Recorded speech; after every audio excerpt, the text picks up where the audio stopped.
Cinéma avec un événement sur l'écran dont vous vous souvenez tous, c'était au mois d'août 2015. On apprenait avec effroi qu'un attentat terroriste avait été évité de peu grâce à l'héroïsme de 3 Américains. C'était dans le Thalys reliant Amsterdam à Paris. Ces 3 hommes ont été décorés quelques jours après par le président de la République, François Hollande. Charlotte.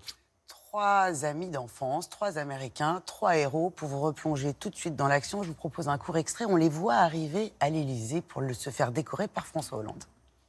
Spencer Stone, Anthony Sadler, Alex Karlatos. 3 Américains décontractés sur les marches du palais de l'Élysée, accompagnés de leurs proches et de l'ambassadrice des États-Unis à Paris. Pour leur témoigner la reconnaissance de la France, François Hollande leur remet la plus haute distinction de la République, la Légion d'honneur. Alors, ça a donné le film tant attendu de Clint Eastwood avec les 3 héros. Exactement, dans leur propre rôle. On attend toujours, c'est vrai, avec beaucoup d'impatience, un nouveau film du grand Clint. 87 ans, doublement oscarisé, Million Dollar Baby, Impitoyable, Gran Torino, Bird, la liste est longue. Ce n'est pas la première fois que Clint Eastwood porte à l'écran une histoire vraie. Ces derniers temps, c'est un petit peu son dada. Son plus gros succès, c'était en 2015, souvenez-vous, American Sniper, Bradley Cooper qui jouait un tireur d'élite envoyé en Irak.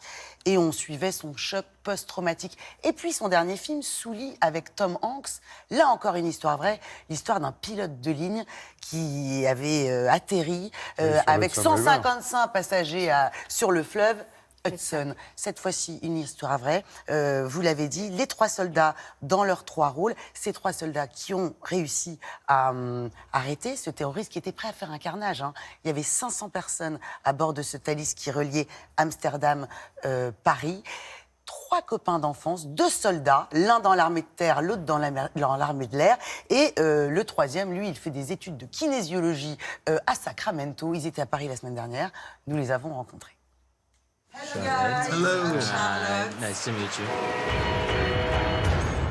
Quand Clint Eastwood vous a proposé de jouer vos propres rôles dans le film, vous avez réagi comment? On a dit oui immédiatement. Bien sûr, on était d'abord très surpris qu'il nous le propose. On ne pouvait pas laisser passer cette chance. Et puis, petit à petit, on est revenu à la réalité.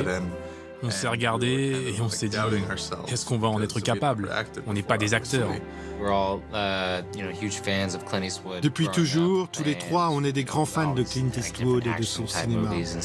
Inspecteur Harry.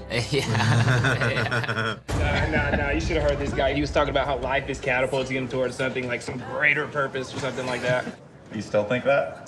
I mean, I guess, but nothing's actually stopping us. If we weren't meant to be on the train tomorrow, something would physically stop us. C'était donc un jour comme les autres. Vous étiez en vacances, vous avez pris ce train, et pardon de redemander encore, mais là, que s'est-il passé? On était dans le train. Après 2 heures de voyage, mes potes dormaient. Moi, j'étais sur mon téléphone à envoyer des textos. Et tout à coup, j'ai entendu des coups de feu et des bruits de verre. J'ai vu un employé du train traverser le wagon à toute vitesse. J'ai réveillé mes potes, on a essayé de comprendre ce qui se passait, et un homme torse nu a surgi avec un fusil d'assaut. On s'est caché derrière nos sièges, il s'approchait, et je lui ai dit « Vas-y ». J'étais sous le choc, comme les autres. Mais j'ai vu qu'il avait un problème avec son arme. Et là, je me suis dit qu'elle s'était peut-être enrayée. Alors j'ai tenté ma chance et j'ai foncé sur lui dans l'allée.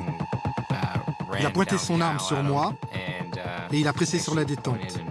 Mais son arme n'a pas fonctionné. J'ai réussi à le mettre au sol et là j'ai essayé de le maîtriser.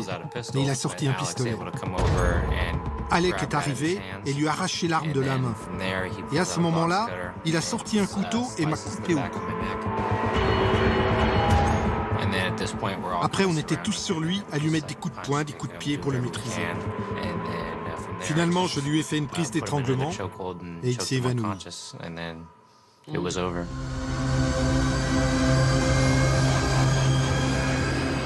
Qu'avez-vous ressenti lorsque vous avez tourné la scène? Ça a dû être un sentiment étrange, une manière de revivre l'action à nouveau? En fait, curieusement, c'était plutôt sympa de refaire la scène avec les mêmes personnes. C'est vrai qu'il n'y a pas eu de mort. Nous, on n'a jamais eu de cauchemar ni de syndrome de stress post-traumatique.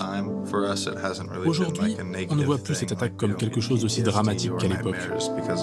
Okay, guys, thank you very much and congratulations. Thank you very much. Bye bye. Alors, sorti donc mercredi. Ce mercredi, on Le connaît prochain déjà Clint, le thème ouais. du prochain film de Clint Eastwood, une histoire vraie encore, l'histoire d'un vétéran qui passe de la drogue au Mexique. Ça s'appellera The Mule, la mule. Merci beaucoup.